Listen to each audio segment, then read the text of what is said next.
शांत हूँ जिनके गुणों के गान में वे वर्धमान महान जिन बितरे हमारे ध्यान में। 126वीं गाथा चल रही है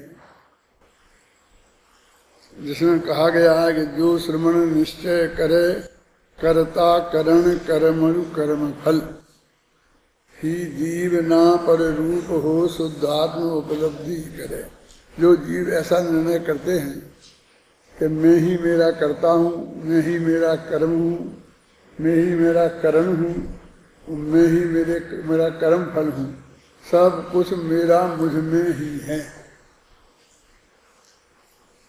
वो जीव शुद्धात्मा की उपलब्धि करते हैं। कहने का मतलब ये है कर्ता कर्म करण संप्रदान इच्छेय कारक जिसमें अभेद हैं, माने सारी पर्याय जिसमें शामिल हैं, वह आत्मा शुद्ध है और उसको मानने वाला शुद्ध आत्मा की उपलब्धि करता है। एक वाक्य मैंने कहा था कि देह से भिन्न आत्मा जाना तो ही सीधा केवल ज्ञान हो सकता है। तो ये बात इस पंक्ति में से निकलती है कि नहीं? क्योंकि द्रव्यगुण पर्याय तीनों शामिल किए हैं। ये नहीं कहा कि हमने आधी बात बता दी है, अब आधी प्रसमय सार में बताएंगे, फिर वो पढ़ लेना, फिर तुम्हें मोक्ष मिलेगा, ऐसा नहीं कहा। उन्होंने तो कह दिया कि जीव ही ना पर रूप हो शुद्धात्म उपलब्धि करे। अमृतचंद की टीका अपन ने कल पढ़ी थी, तो उस टीका में आधी तो पढ़ ली थी और आधी छूट गई थी, और बताया था कि बिल्कुल इसकी उलट है। तो आप उसे घर पर देखा किसी ने? एक दो आदमी हाथ उठा सकते हैं कि हाँ हमने देखा था। देखो 3 हाथ उठे, इससे आप लोगों की ईमानदारी तो सिद्ध होती है कि आप झूठ नहीं बोले। क्यों उठा देते तो हम कहाँ से देखते नक्की करते कि तुमने नहीं देखी कि देखी।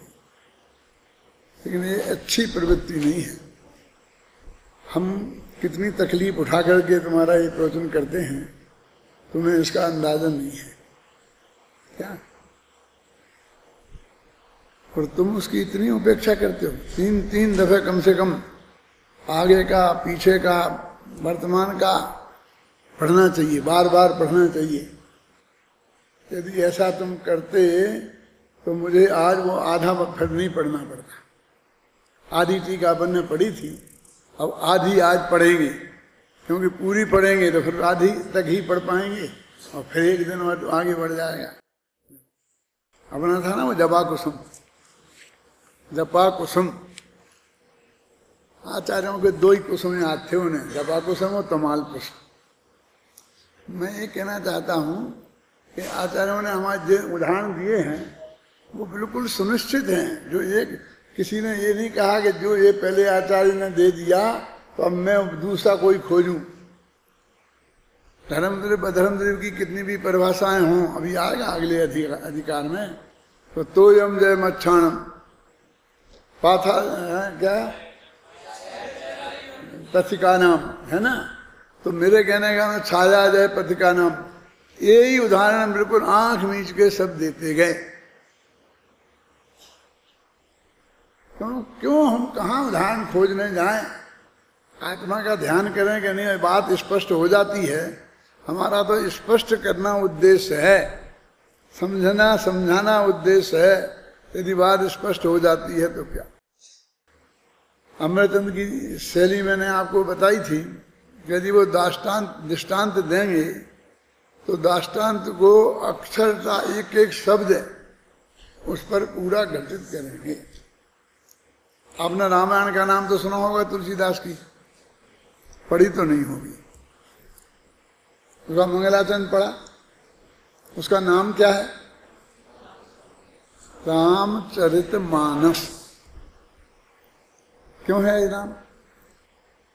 हिमालय पर्वत की सबसे ऊंची चोटी पर एक मान सरोवर नाम की झील है, हम सुना होगा ये तो। वो मान सरोवर झील में ज्ञानी रूप हंस विचरण करते हैं, तो उन्होंने अपना मंगलाचरण के तत्काल बाद एक बहुत बड़ा सांग रूपक दिया है रामायण में। बड़े सिद्ध किया है कि जैसे वो मानस वहाँ झील है ना ऊपर, ये मेरा रामचरित्र भी ऐसी ही झील है। और उसमें फिर राम का चरित्र रूपी जल भरा है, निर्मल अत्यंत। और एक एक बात जो मानसरोवर की विशेषताएं होती हैं, वो सब विशेषताएं इसे उनने अपनी जो रामायण लिखने वाले हैं उसमें आएंगी, ये उन्होंने वहाँ ही स्पष्ट कर दिया। क्या क्या स्पष्ट कर दिया, क्या क्या आएगा, कैसे आएगा, उसका क्या रूपक होगा, वो सारी बात उन्होंने वहाँ पहले। यदि कोई मंगलाचरण ही पढ़ लेगा तो बहुत कुछ रामचरित्र उसके ख्याल में आएगा। आप लोग अभी मंगलाचरण का पाठ कर रहे हैं, उसमें भी यद्यपि एक ही पेज होगा, फिर भी इस पूरे प्रवचन सार में क्या क्या आएगा, किस किस रूप में आएगा, वो लगभग स्पष्ट कर दिया गया है। मैं सिर्फ इतना बताना चाहता हूँ कि ठीक है, अभी जो गाथा लिख रहे वो लिखते जाओ, आगे जो निकलेगा वो देखेंगे। लोग प्रवचन करने में भी ऐसा करते हैं। साहब मैंने कभी पढ़ा नहीं था ये प्रसाद उपाय, इसलिए मैंने प्रवचन में रख लिया, क्योंकि मेरा भी स्वाध्याय हो जाएगा और तुम्हारा भी हो जाएगा। ऐसा है कि लड़का सीखे नाऊ का तो सिर कटे गमार का। वो तो कह रहा कि मैं गमार हूं, मुझे पता नहीं इसके मामले में बिल्कुल भी। अब मेरा भी स्वाध्याय हो जाएगा और तुम्हारा भी हो जाएगा। अब मान लीजिए उसमें पूर्व पक्ष आया और वो 10 पेज तक चला, तो वो बिल्कुल उसे सही सही से बताता जाएगा आपको। फिर उसमें एक एक बात की काट आएगी, कहीं कि क्या होगा, अंतर समझ में आया कि नहीं आया? यानी उसको वो 10 पेज का जो पूर्व पक्ष है वो और उसकी जो काट आएगी वो दोनों पहले मालूम होना चाहिए। बहुत बड़ी जिम्मेवारी है। मोक्ष मार्ग प्रकाशक पर प्रवचन तब कर सकते हो जब आदि से अंत तक मोक्ष मार्ग प्रकाशक में क्या है ये आपको मालूम।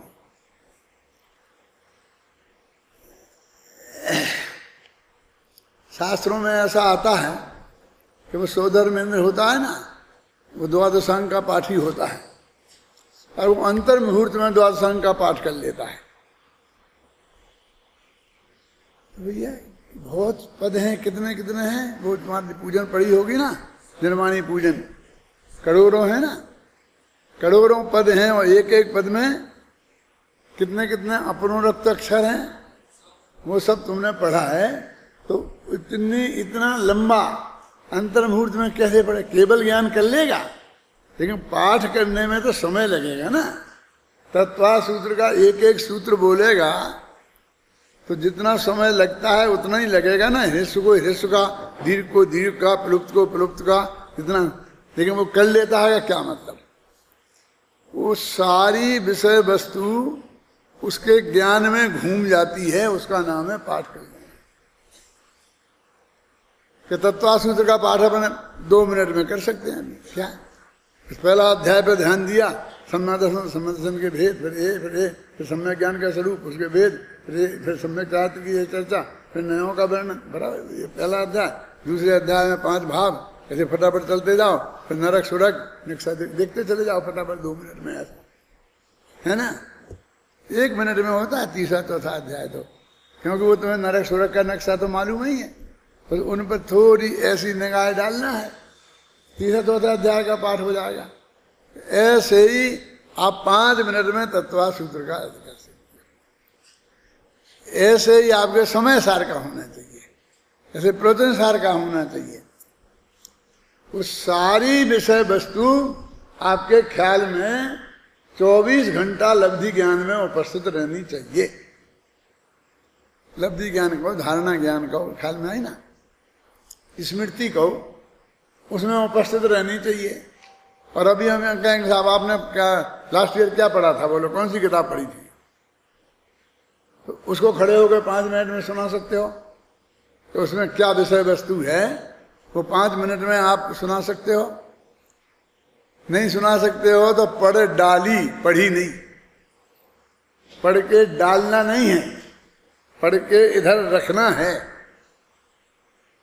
तो पूरी एक गाथा तो याद नहीं रहेगी, छंद भी याद नहीं रहेगा, लेकिन उसी विषय वस्तु तो ख्याल में रह सकती है। जैसे आपने अभी ये छंद पढ़ा तो इस छंद में जो विषय वस्तु आई तो वो तो याद रह सकती है ना। तो जब उसकी टीका लिखने बैठे, जब जो गाथा आएगी वो लिख देंगे, ऐसा थोड़ी चलता है। पहले हमारे ज्ञान में पूरे प्रवचन का आसार का आद्योपांत विषय वस्तु ख्याल में होनी चाहिए। फिर लिखने में तो क्रम पड़ेगा ही, वो वर्षों भी लग सकते हैं, लेकिन उपस्थित पहले होनी चाहिए और निरंतर रहनी चाहिए। क्या आपके जो रन्ना जी आपको सुनाते हैं ना, एक दफे सुना दिया आपने पाठ तो आपको 500 रुपये मिल गए।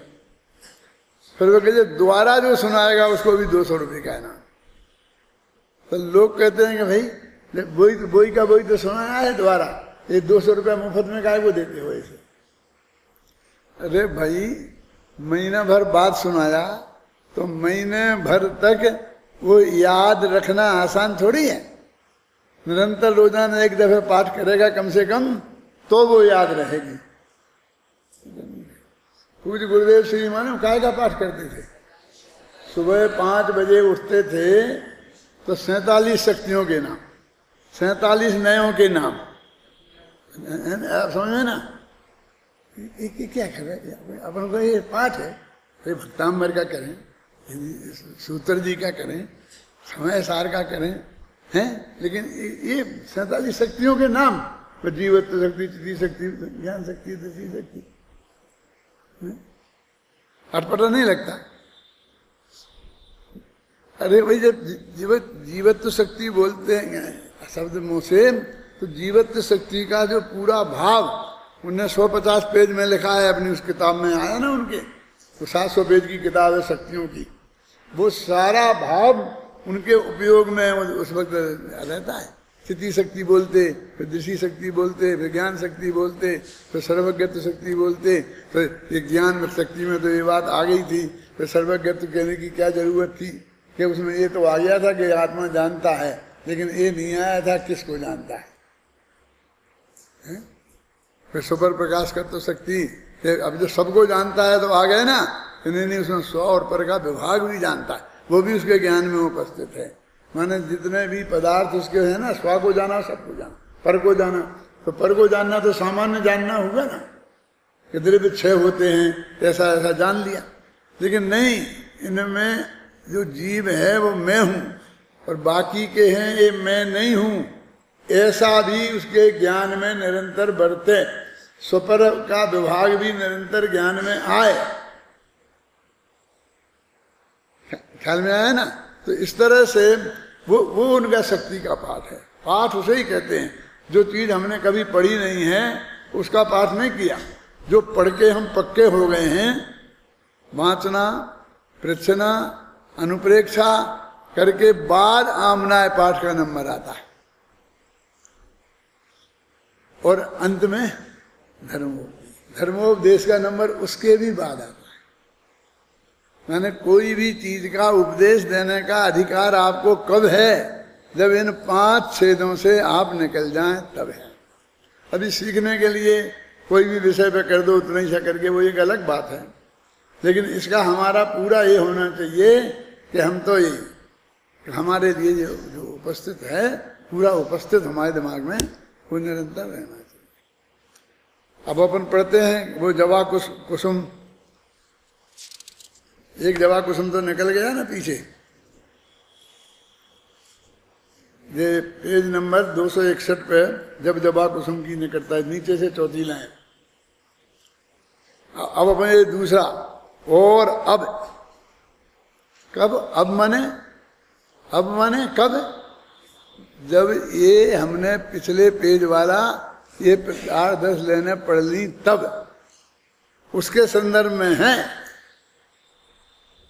और अब जपा कुसुम की निकटता के नाश से, ये नेगेटिव बोलते हैं, नेगेटिव निमित्त, नकारात्मक निमित्त, निकटता के नाश से शुभ सिद्ध सहज परिणति वाले स्फटिक मणि के समान। अब स्फटिक मणि में वो डाक लगा दी थी ना काय की, जपा पुष्प की, अब वो निकाल दी। अब कैसा दिखेगा स्फटिक मणि? बिल्कुल निर्मल दिखाई देगा। ये जो मंदिर में स्फटिक मणि की प्रतिमा है ना, इसे देख के कोई स्फटिक मणि के बारे में ज्यादा निर्णय नहीं करना। क्या कह रहे? मैंने शास्त्रों में बहुत पढ़ा कि उसमें डांक लगाओ तो ऐसा होता है, ऐसा होता है, ऐसा होता है, और सब चंद्रकांत मणि से एकदम पानी झरने लगता है, तो सूर्यकांत मणि से आग उगलने लगता है। तुम लोग भी सीख गए हो, लेकिन ऐसा कोई चंद्रकांत मणि आज तक मुझे देखने में नहीं आया कि जिस पर चंद्रमा पड़ने से पानी झरने लग गया हो, और ऐसा सूर्यकांत मणि देखने में नहीं आया कि जिससे ऐसा स्फटिक मणि देखने में नहीं आया। मैंने सोचा था कि जो हमारी मूर्ति लगेगी तो मैं ये सबसे बार बार कहता था कि इसके अंदर ऐसा स्थान छोड़ना कि जहां हम वो कोई चीज लगा दें तो सारी मूर्ति उसी रंग की दिखे। हमें गुलाबी रंग नीचे लगा दें तो मूर्ति गुलाबी दिखे, फिर दूसरे दिन हम हरा रंग लगा दें तो वो हरा दिखे, क्योंकि वो स्वरूप पड़ा था स्फटिक मणि का। अब वही पढ़ाएंगे हम स्फटिक मणि का स्वरूप, क्योंकि उदाहरण तो उसी का है, लेकिन हमने देखा तो वो होता नहीं।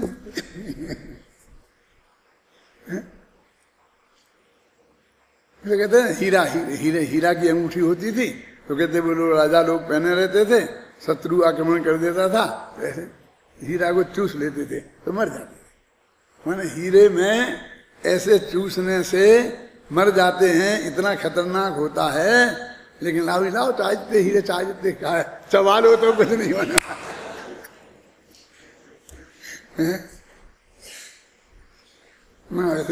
जैसे जैसे मणि शास्त्रों में पढ़े हैं वैसे देखने में नहीं आए। पर मैं उनसे कहता हूँ, जवेरियों से कहता हूँ कि वो मुझे तो वो हीरा देखना है, वो स्फटिक मणि के, वो तो तुम्हारे शास्त्रों में दिखेगा, यहाँ इस लोक में वो चीज नहीं दिखेगी। ख्याल में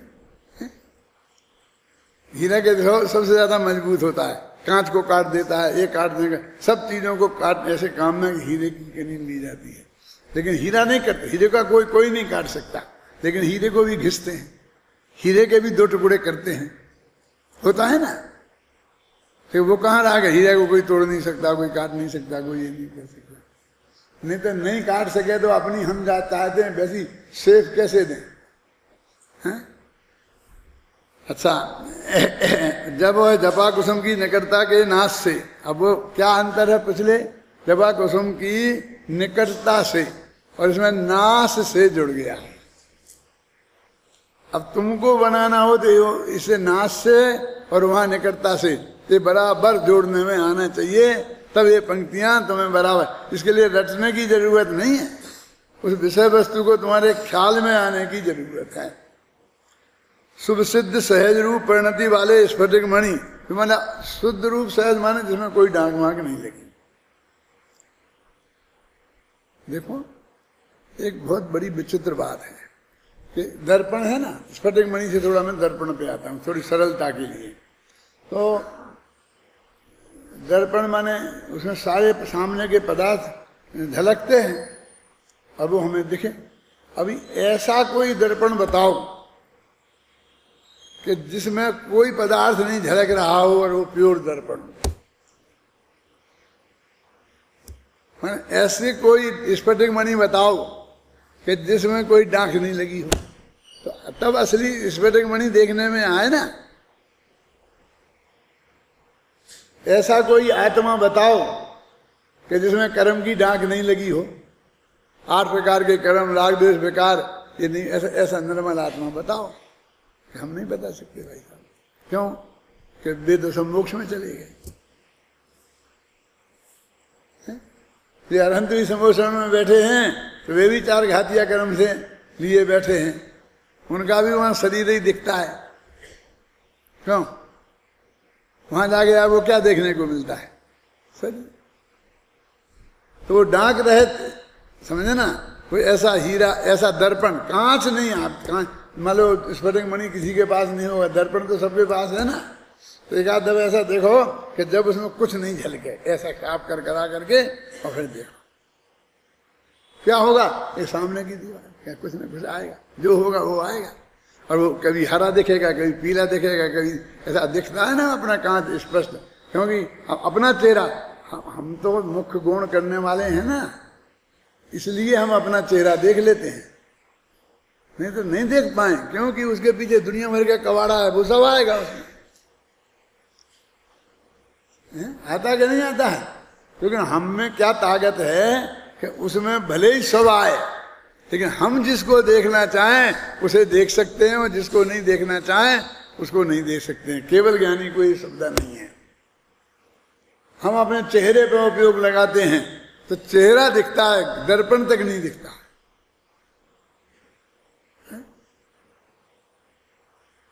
लेकिन वो खाली कभी नहीं लेता, खाली दर्पण आज तक किसी ने नहीं देखा होगा।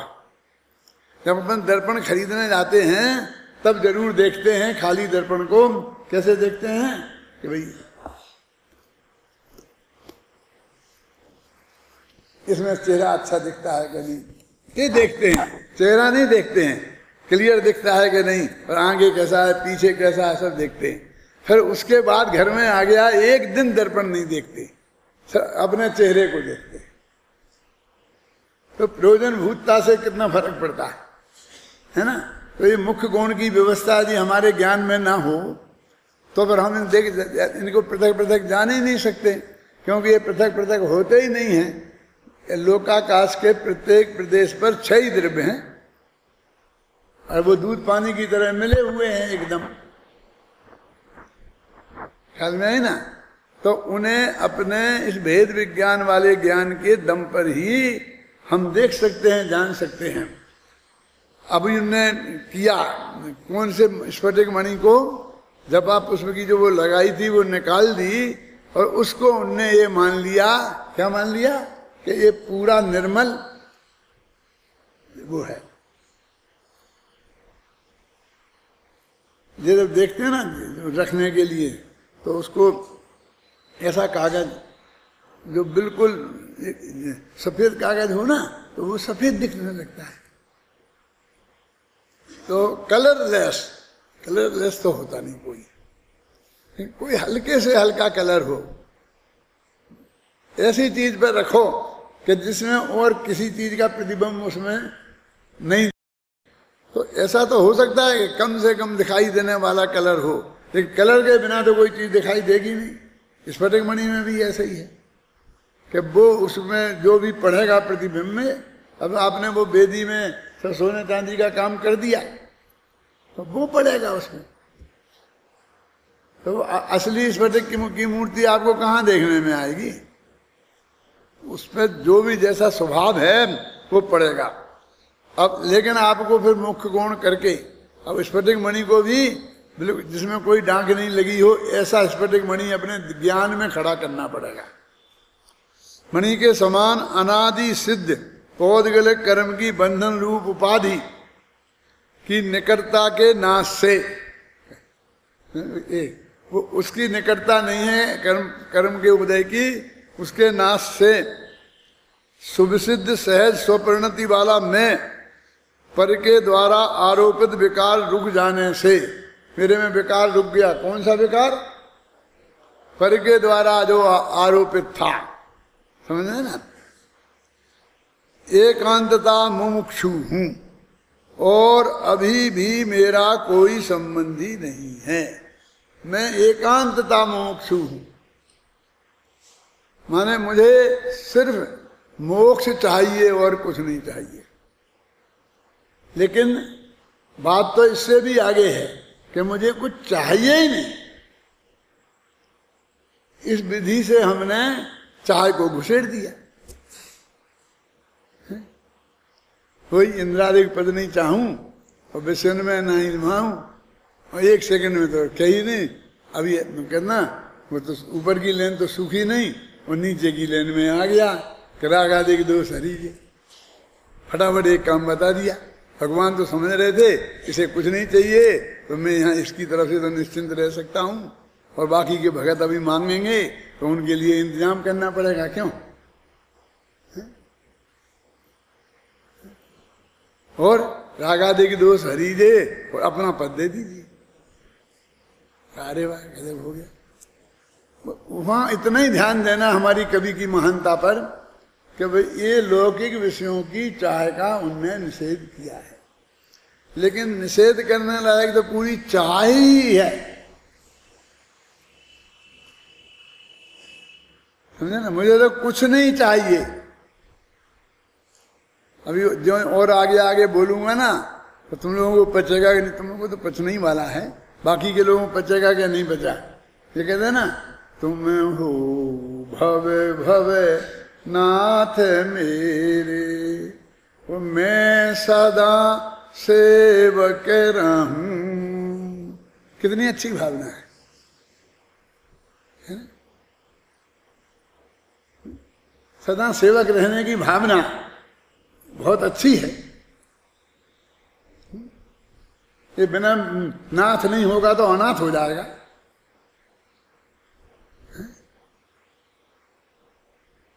नाथ चाहिए इसको हमेशा। अनाथ का अर्थ क्या होता है?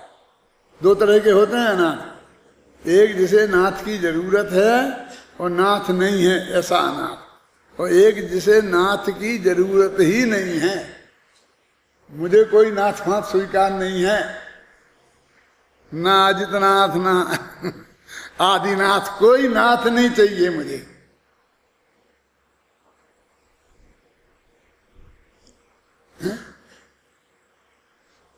और सबसे बड़ी खराबी तो ये है भव भव, कि कितने भव में ही रहने। अभी तो संसार की चाह है ऐसे। तुम हो भव भव नाथ मेरे, आगे के जितने अनेक भव हैं उनमें मेरे तुम नाथ होते रहो हमेशा हमेशा, और मैं तुम्हारा नौकर बना रहा। ये सब जो है ना, वो जो ईश्वरवादी लोग हैं ना, कह हे राम तुम मैं जैसा राम में राम राम में राम राम राम राम राम राम, ये तो कहते 1 सेकंड भी मेरे में कहीं पर पदार्थ का प्रवेश नहीं हो, मेरे विकल्प में भी। ये ऐसा धर्म है। अभी आगे कैसा आदमी है, अभी इसमें ही से दोष दिखने लग गया। दोष नहीं दिख रहा है, आगे की बात बता रहा हूं कि अपना ये जैन धर्म मांगने वाला धर्म नहीं है। जब हमें ये कहा कि हमें भिखारीपन नहीं चाहिए, तो उसका अर्थ आप नहीं समझ पाए। हम क्या करें? किसी से कुछ नहीं चाहिए, फिर अकेले भगवान नहीं, नहीं कोई भगवान, कोई भी अपवाद उसमें नहीं है। क्या? और सच्ची बात तो ये भगवान कुछ देने ही वाले नहीं है। झूठी कल्पना करके कि साहब जो चाहते हैं उन्हें मिल जाएगा, वो तुम मत चाहो तुम ले जाओगे। हम तो ऐसा नहीं करेंगे, हम तो मांग लेंगे बराबर। क्योंकि बिना मांगे तो माँ भी बच्चे को दूध नहीं पिलाती है, रोना तो उसे पड़ता ही है, फिर रोना सिखा रहे। अब भगवान के सामने रोना ही पड़ेगा। भगवान तो माँ है ना, जन्मानी माता भी बिना रोए तो नहीं पिलाएगी दूध। मुझे ऐसा दूध नहीं पीना जो रोने के बाद मिले। क्या कह रहे हैं? गाँव में पहले जब बच्चे भी बीमार हो जाते थे ना, तो दवाई ववाइयाँ तो किसी के पास कुछ थी नहीं। घर की कोई चीजें कुछ थोड़ी बहुत डाल डूल के पिला पिलू देते थे।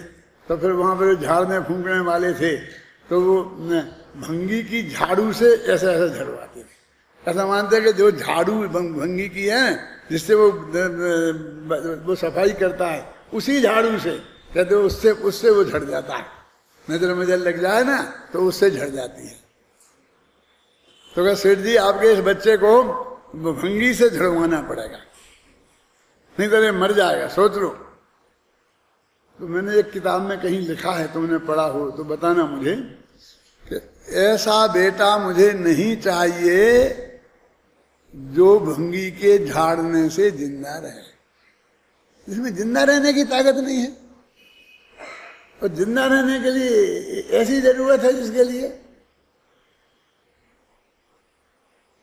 मुझे तो ऐसा वज्र वाला चाहिए कि जन्म समय ना मंगल तागे, मरण समय नहीं रोगन हारा। क्यों? पैदा होते ही माँ बाप मर जाएं, माँ के गर्भ में आते ही पिताजी का स्वर्गवास, पैदा होते ही माँ का स्वर्गवास, और फिर भी वो चक्रवर्ती हो गए। किसने बनाया उसे चक्रवर्ती? है ना कोई उदाहरण ऐसा? श्री कृष्ण के बारे में आता ना, अध चक्री नो में नारायण, कोटि शिला के उठावन हारे, जन्म समय नहीं मंगल जाके, और मरण समय नहीं रोवन हारा। ऐसी परिस्थिति है। तो मेरा आत्मा ऐसा कि ये कुछ भगवान देगा, कोई जनवाणी देगी, कुछ फलानी देगी, कोई देवी देगी, कोई देवता देगा, कोई अड़ोसी देगा, कोई पड़ोसी देगा। इतने दातार और एकमात्र भिखारी मेरा बेटा है, नहीं चाहिए मुझे मेरा बेटे का अच्छा। क्यों? जो जीवत्व शक्ति से जिए, ऐसा जीव हूं मैं। मुझे अपनापन ऐसे जीव में करना है। कैसे जीव में? कि जो जीता था, जीता है और जिएगा, ऐसा जीव चाहिए मेरे को। मेरा अपनापन उसमें होना।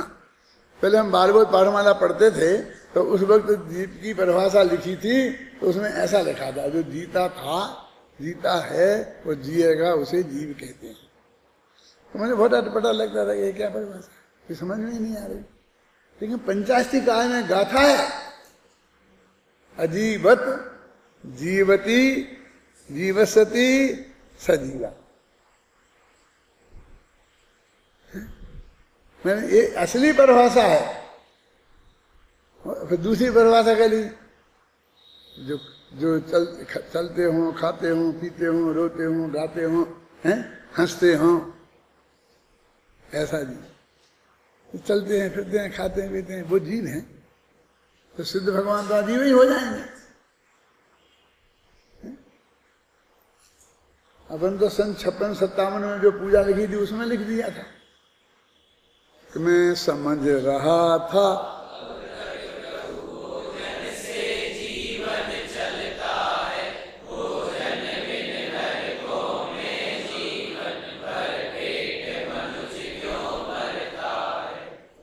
ये तो जो नरनार्थियों का उदाहरण हुआ कि वे जिंदा रहते हैं, खाने को नहीं मिलता है, फिर भी अपन तो समझाया था इसलिए कि इतनी भूख लगती है, इतनी भूख लगती है कि वो भूख में 100 दफे मर जाता, लेकिन मरने की सुविधा भी नहीं है उसे।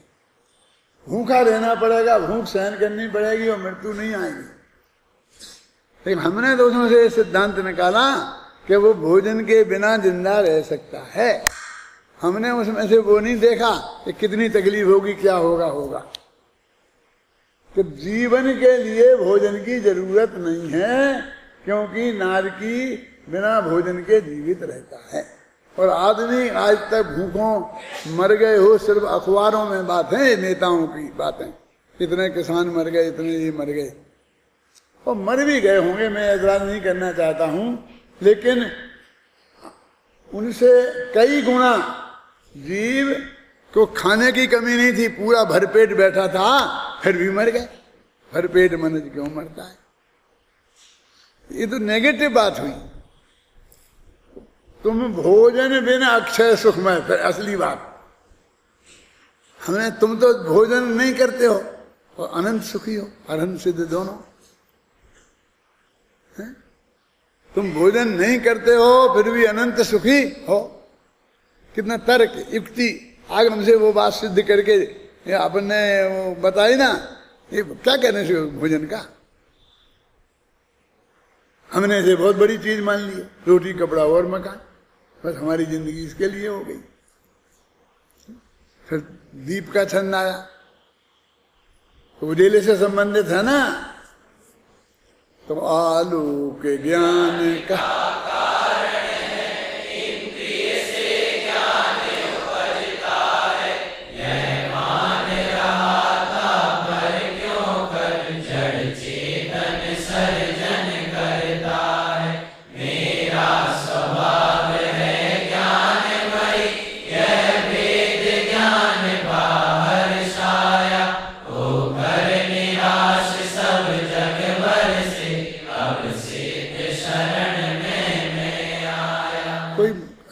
से नहीं आया कि तुम ऐसा कर दोगे, तुम्हारे पास कुछ है ही नहीं, तुम क्या दोगे, तो देते ही नहीं हो, ये तुम्हें पहले से ही नक्की जानता है।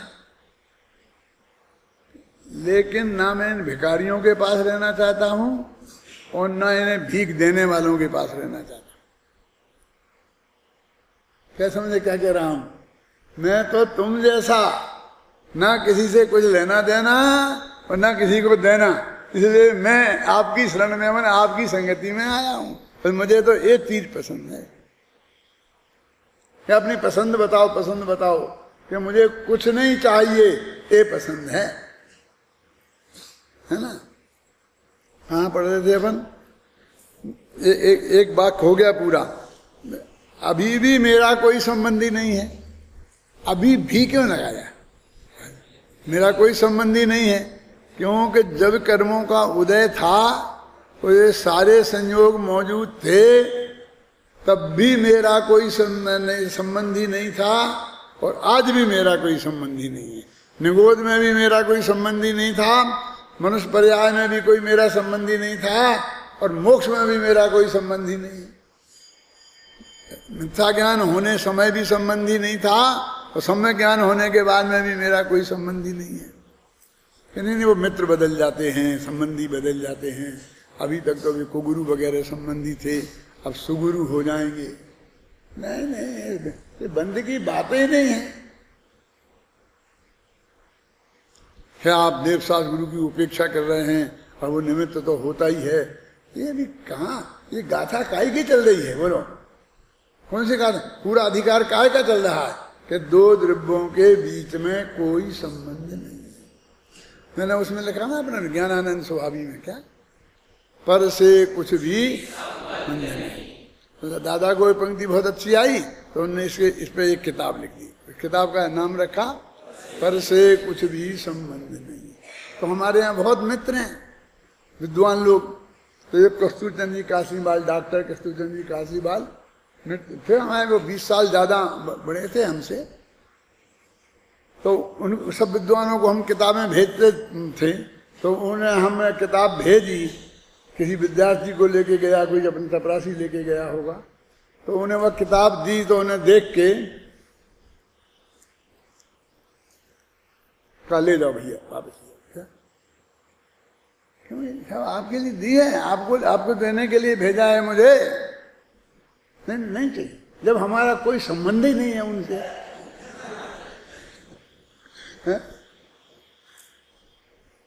जब पर से कोई संबंध ही नहीं है तो काय को देते? कुछ संबंध हो मित्रता का, दोस्ती का, तो मैं ले सकता था। मैंने मतलब इस सिद्धांत से कितनी एलर्जी। अभी कुछ पढ़ा नहीं है कि अंदर क्या लिखा, कैसे लिखा, क्या बात होगी, हैं?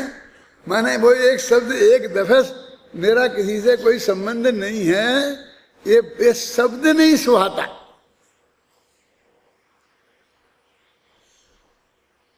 एक और बताऊं कैलाशन जी, सच्ची घटना जयपुर की। मैं बंबई गया था पर्यूषण में, तो वहां साहू श्याम प्रसाद जी उस मंदिर के अध्यक्ष थे, चंदापुर जैन विद्यालय के। तो सब लोग एक दिन वहां सब मिलते थे।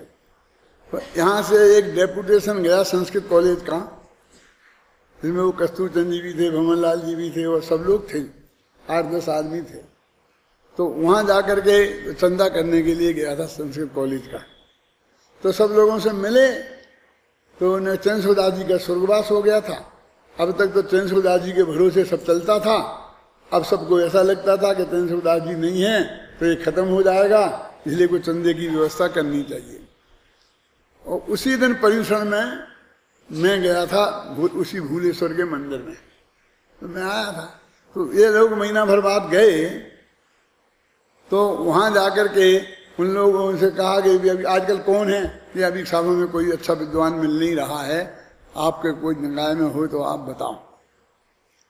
तो साहू श्याम प्रसाद जी ने कहा, अरे आपके यहाँ तो पंडित हुकुमचंद जी है ना, अभी हमारे यहाँ आए थे, बहुत अच्छे थे, बहुत, आप उनको बना दो। ये कहा तो उनको यहाँ से इनने जवाब दिया कि हैं तो विद्वान भी अच्छे हैं, लेकिन उन्हें तो एक आत्मा ही आत्मा दिखता है और कुछ नहीं दिखता।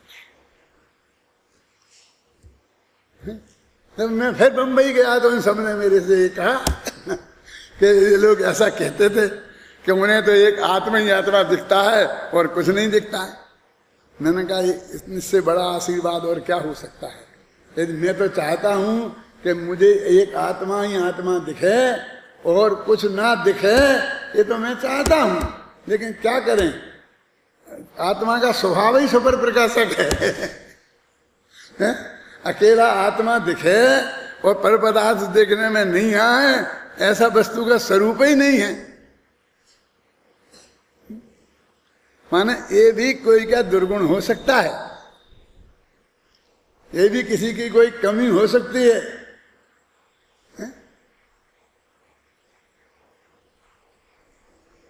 मुझसे खुद चंद्रशेखर जी ने कहा था कि आप इधर ये संभाल लो मेरा काम। फिर मैंने उनसे निवेदन किया कि देखो मेरे लिए तो आप भी बहुत मतलब आदर्श पुरुष हैं, आपकी भी मुझे महिमा है, और गोदगा जी तो मुझे लेके आए हैं। मैं निर्णय नहीं कर सकता, आप गोदगा जी बैठ के बात कर लो, और जो दोनों जने मिलके निर्णय करके मुझे बताओगे वो मैं करूंगा। क्या मैंने उन्हें ये जवाब दिया था, मतलब एक गोदगा जी लाए तो मैं वो काम करूंगा ना यहाँ, इसमें मैं इधर कैसे जा सकता हूँ। और इसके बाद ही हम सोनगढ़ चले गए थे, 15 दिन में आए, जब तो लौट के आए जब तक चंद्रशेखर जी का शुरुआत हो गया। तो मेरे कहने का मतलब है कि इतनी निरीह वृत्ति, कितनी कि मुझे कुछ नहीं चाहिए, इसका अर्थ भी हम नहीं समझ पाते हैं। मैंने उसमें संलेखना वाली किताब में थोड़ा बहुत लिखा है, जो मेरे चिंतन में था चलता था वो मैंने लिखा है कि भाई कहाँ जाओगे, क्या चाहिए तुम्हें, बोलो तुम बोल दो, ऐसा है ये सब। कौन है देने वाला तो बताओ मुझे, किसके सामने बोल दूं, क्यों है। और लेने वाला भी चाहिए ना, मुझे नहीं चाहिए, क्योंकि मैंने दुर्भाग्य से चारों गतियों के दुख ही दुख पड़े हैं, कहीं क्या सुख पड़ा ही नहीं। जो विमान भास हुई था सब में के दर्शन बिन दुख पा, तो मैं क्या चाहूं बोलिए।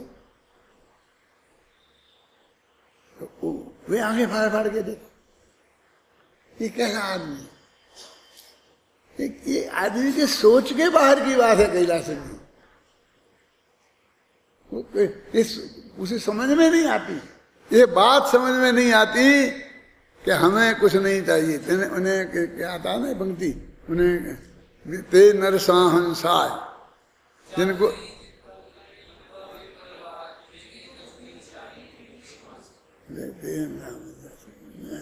तो ये कुछ नहीं चाह की बात तो अपने शास्त्रों में आती है, हमारे ज्ञान में भी आई है, लेकिन उसका वास्तविक अर्थ क्या है वो हमारे ख्याल में नहीं है। यानी ऐसा कह के मुझे कुछ नहीं चाहिए, इतनी लंबी लिस्ट सुना देते हैं, ये कर दो, ये कर दो, ये कर दो, ये कर दो। क्या है, क्या वो बोला दो पंक्तियां याद, जब लो नहीं नाश करो अरि को शिव नारी बरी समता भर को, इसके पहले की 8-10 पंक्तियां बोलो, नहीं है।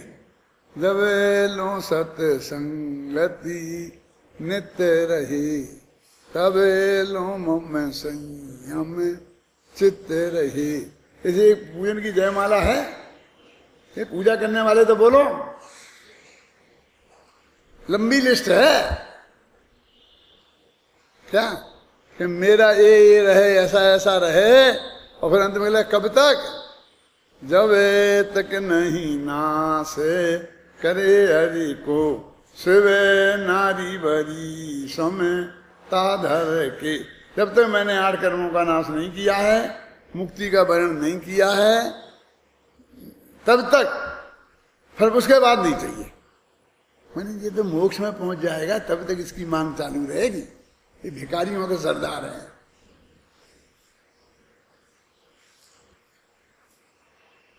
देखो आप देखें, सहज भाव की बात है, मैंने भी इतनी पूजना मुझे ये स्तुतियाँ लिखी, लेकिन मेरे में कहीं इस टाइप का भाव नहीं आएगा। और आए तुम्हें पढ़ने में तो मुझे बताना, अभी जिंदा हूं तो ठीक कर सकता हूं। क्या कैसा उन्होंने कह दिया ना कि जब तक मोक्ष नहीं हुआ तब तक ये सब, तब तक इतनी चीजें चाहिए, तब तक सत्संगति नित्य रहे, सज्जनों की संगति रहे, तब तक मम संयम चित्त रहे। मेरा इतनी बढ़िया बढ़िया बातें कही कि सत्संगति बनी रहे, मुझे संयम में चित्त लगा रहे, तब तक शोभे भावे स्वागत है। क्या तब तक शुभ भाव का स्वागत है, तो है ना शुभ भाव का स्वागत तेरे यहाँ, हमारे यहाँ तो नहीं है। देखो अपन को वो होना चाहिए क्या, शादवादी। अपन एकांतवादी नहीं है। मूर्खों को इसमें एकांतवाद दिखता है, क्या करें। ये जैन धर्म असली है, ये यही शादवाद है। मुझे पर से कुछ नहीं चाहिए, ये शादवाद है। ये एक द्रव्य दूसरे द्रव्य को कुछ लेता देता नहीं है, समझे ना, ये शादवाद है। इसमें लग जाएगा अस्ति नास्ति से। उसमें कोई कथनचित देता है और कथनचित नहीं देता है, ये तो प्रमाण शब्द नहीं, नए शब्द भंगी नहीं है। दो अपेक्षा बदलेंगे, हमें अपेक्षा बदलनी ही नहीं है।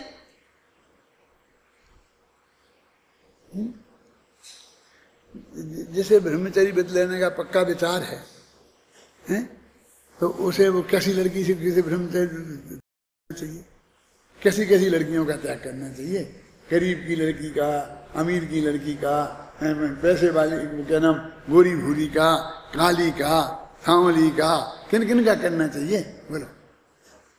पूरा भेद करके कि तू भेद करने की जरूरत ही क्या है। अरे उसका विकल्प का भी त्याग करना चाहिए, विकल्प का भी त्याग होता है, करना चाहिए नहीं कि मुझे शादी करने का विकल्प भी नहीं आए, ख्याल में आई ना, ऐसा होता है तो वो असली बात है त्याग।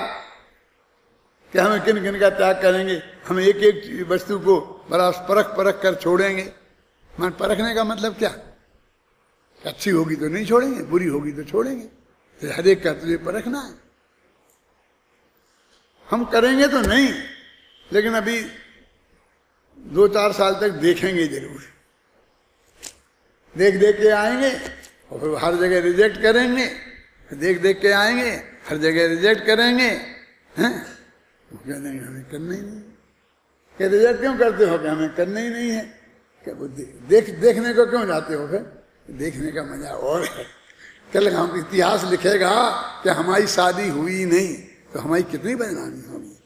अरे हाँ नहीं, हमारी शादी को सैकड़ों लड़कियां तैयार थीं और हमने सबको ठुकरा दिया, तो हम बड़े ब्रह्मचारी बने, है कि नहीं। मैंने ऐसा लिखा था भगवान महावीर को कि भगवान की महावीर की शादी हुई नहीं, तो लोगों को बहुत ऐतराज हुआ। नहीं नहीं ऐसी बात नहीं है, ऐसी बात नहीं है। नहीं, कैसी बात है कि सैकड़ों ऑफर आए थे, उनने की नहीं। मैं क्या फर्क है की नहीं और हुई नहीं है, क्या फर्क है। अरे इन आज के ब्रह्मचारियों से कह दो तुम ऐसा, खड़े हो गए हमारे ब्रह्मचारी हैं, बहुत महान हैं, इनकी शादी तक नहीं हुई। ये क्या बात करते हो, मेरे सैकड़ों ऑफर आए थे, मैंने अरे जब तुम्हें करने नहीं थी तो ऑफर आए थे कि नहीं आए थे, उससे क्या फर्क पड़ता है। तुम्हारी वैराग प्रवृत्ति पहले से ही प्रसिद्ध है, तो ऑफर क्यों आएंगे। समझना मैं क्या कह रहा हूं। अरे ऑफर नहीं आना कोई बड़ा दोष नहीं है, तुम्हारी वैराग प्रवृत्ति पहले से प्रसिद्ध है तो नहीं आएंगे ऑफर। लेकिन उसको तो ऑफर आने में अपना सौभाग्य, अपना महानपना दिखता है, और ऑफर नहीं आए तो उसको यह दिखता है क्यों, मैं रिजेक्ट कर दिया गया हूं। तो मैंने कहा नहीं, मैं तो यही लिखूंगा कि भगवान महावीर की शादी नहीं हुई थी। क्यों, फैक्ट ये है ऐसी लड़की ही पैदा नहीं हुई थी कहीं, एक भी लड़की ऐसी नहीं थी पूरे देश में विदेश में जिसके भाग्य में महावीर जैसा वर लिखा हो। क्यों क्यों ये बात सत्य नहीं है कैलाश जी? नहीं, अरे वो तो पहले से नक्की थी, सब बात नक्की थी कि इनकी शादी नहीं करेंगे, मतलब ये बात में सुने। इसमें ऐसा उस शादी होने और नहीं होने में ऐसा भेद विज्ञान करने की जरूरत क्या है? तो सच्ची बात तो ये है ना, इच्छा का नहीं होने का क्या अर्थ है? मुझे कुछ नहीं चाहिए, ये कुछ नहीं चाहिए का अर्थ नहीं समझते हैं अभी हम 99% लोग। एक को छोड़ दिया, क्यों? क्योंकि जरा झगड़े से मैं बचना चाहता हूँ। एक गांव में विधवा थी, तो ऐसा हमारे गांव में प्रसिद्ध था कि विधवाएं आजाद हो जाती हैं, तो फिर वो डरती नहीं है किसी से, वो तकलीफ में भी बहुत उठाती है ना। हर एक आदमी धमकाता है, डराता है, संपत्ति हड़पना चाहता है, तो भी उन्हें बोल्ड होना पड़ता है। तो सबसे लड़ना, पहले पति लड़ता था, बेचारी खुद लड़ना पड़ता है। तो लोग कहते हैं वो सांड हो गई है। नहीं समझ आई? नहीं, गांव की सच्ची घटना बता रहा हूं मैं आपको। किसी से डरती नहीं है, मेरे को तैयार रहती है, ऐसा होती है। उसके ऊपर कोई है नहीं ना अंकुश करने वाला, तो वो बोलते हैं अरे क्या बात कर रहे हो तुम, वो तो आफत की मारी है ना, वो तो आफत की मारी है। तब तुम उसे नहीं चाहिए जो बात अब वो लोग उसकी अपेक्षा करेंगे, तो वो इनकार तो करेगी ही ना। तो इनकार करने के लड़ना है क्या? मैं भूल गया हूं सचमुच तो कि मैं ये माध्यम से क्या कहना चाहता हूं। तुम लोग बता सको तो मैं बता दूंगा, नहीं फिर कभी बताऊंगा। क्या? हाँ, अब बात समझ में आ गई कि भाई 99% मैंने कदम छोड़ दिया। तो वो जो विधवा हरेक को डांटती थी, तो उसकी कोई तकलीफ किसी ने पहुंचाई, तो उसने कहा कि पंचों की दाढ़ी में आग लग जाए, ऐसी गालियां देते थे पुराने जमाने में। पंच लोग दाढ़ी माड़ी रखते थे, तो कि इसकी दाढ़ी में आग लग जाए, ऐसी वो भरी स्वभाव है, उसने ऐसा बोल दिया। क्या क्या बोला? आग लग जाए। तो एक पंच आया कि क्या कहा तूने? फिर क्या? अरे आपसे थोड़ी कहा, आपको छोड़कर बाकी के पंचों की दाढ़ी की बात है। तो दूसरा पंच आया तो कहा आपको छोड़कर। समझ में आया ना? तो 1% उनमें छोड़ देता हूं, कोई आ जाए मेरे से लड़ने, तो आपको थोड़ी कहा, आपको छोड़कर, और किसी की समझ में नहीं आया, इसलिए 99% कहता हूं, मानता तो 97% हूं।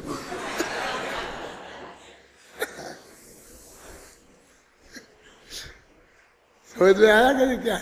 मतलब वस्तु से आप देखना, कोशिश करके देखना कि इच्छा नहीं होना का अर्थ लोग क्या करते हैं।